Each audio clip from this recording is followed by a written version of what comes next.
Western Front was a major series of battles fought between 1914 and 1918 on the front line to the west of Germany, involving many nations. By the end of 1914, a line of trenches stretched from the Swiss border to the Channel coast. Despite the loss of millions of lives, the front remained relatively stationary until the renewed mobility in 1918. The experiences of trench warfare were to influence many of the poets who fought there. I knew dig trenches, and when they were dug, you'd have to fill them in again. You see, it seemed the troops hated it because they thought it was a useless exercise. But the point was, it was to teach them to use their entrenching tool. To these I turn, in these I trust, brother lead and sister steel. To his blind power I make appeal, I guard her beauty, clean from rust. He spins and burns and loves the air, and splits a skull to win my praise. But up the nobly marching days, she glitters naked, cold, fair. We had intensive training, marching, forced marching, marching without a rest, and also this slag heap.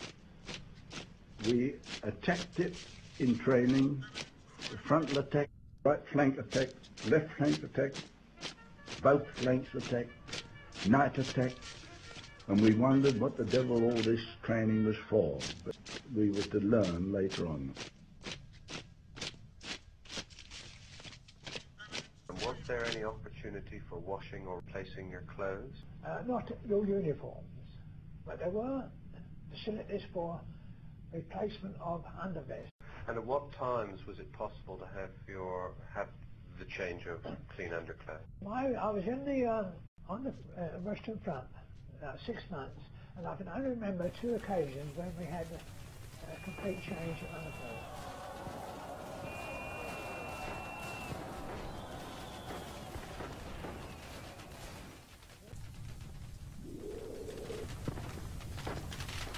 What did you see around you? This was your first experience of going up. Nothing else but desolation. I mean, it was just absolutely blown beyond words, blown off the map. Oh, I'll drag you, friends, out of the sepulchre into the light of day, for this is day, the pure and sacred day.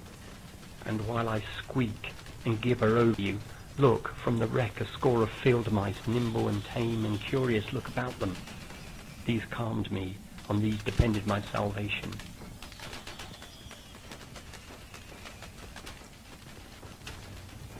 Carried a field dressing on them, everyone in the regiment, and they put it on themselves. They were wounded, or put it on a companion. That was the first line of treatment they ever got. And then the stretcher bearers took them over, and then they brought them in as quickly as they could to the first aid post. We did the best we could to them, stopping hemorrhages and that sort of thing.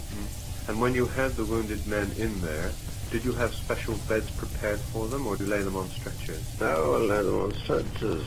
No bed. I mean, the quicker you got them off, the better. Do they matter, those dreams from the pit? You can drink and forget and be glad, and people won't say that you're mad, for they'll know you fought for your country, and no one will worry a bit. When you came under shell fire, with your shell shock? Well, I used to have to take a very firm grip of myself. I used to jump a bit at every sound, but I used to say, well, I've got to stand it. Did you feel embarrassed by your condition, or did you? No, I didn't feel embarrassed. I just felt struggling to carry on, you know, as normal. The darkness crumbles away. It is the same old druid time as ever. Only a live thing leaps my hand, a queer sardonic rat, as I pull the parapet's poppy to stick behind my ear. Droll rat, they would shoot you if they knew your cosmopolitan sympathies. Now you touch this English hand, you will do the same to a German, soon, no doubt, if it be your pleasure to cross the sleeping green between. They didn't last very long, these Tommy's cookers. So one had to improvise, scrounge or forage dry wood and cut it up. We always had tea, but never always had the milk. That came up in the condensed tin form. What did you use for a fireplace? There's always plenty of things around. And I see by your gravestone you were only 19 when you joined the Glorious Fallen in 1916. Well, I hope you died quick and I hope you died clean.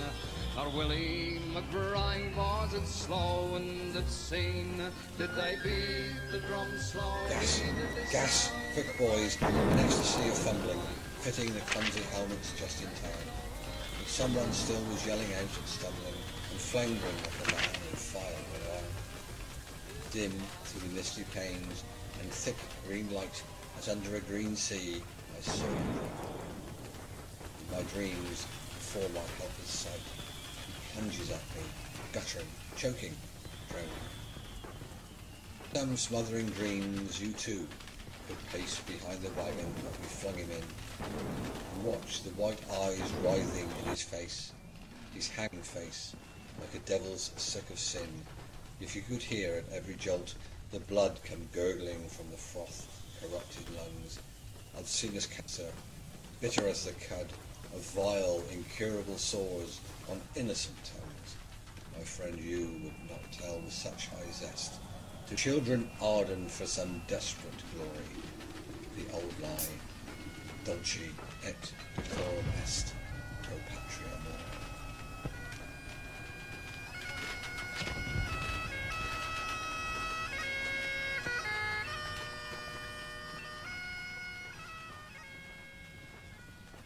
So now it's done.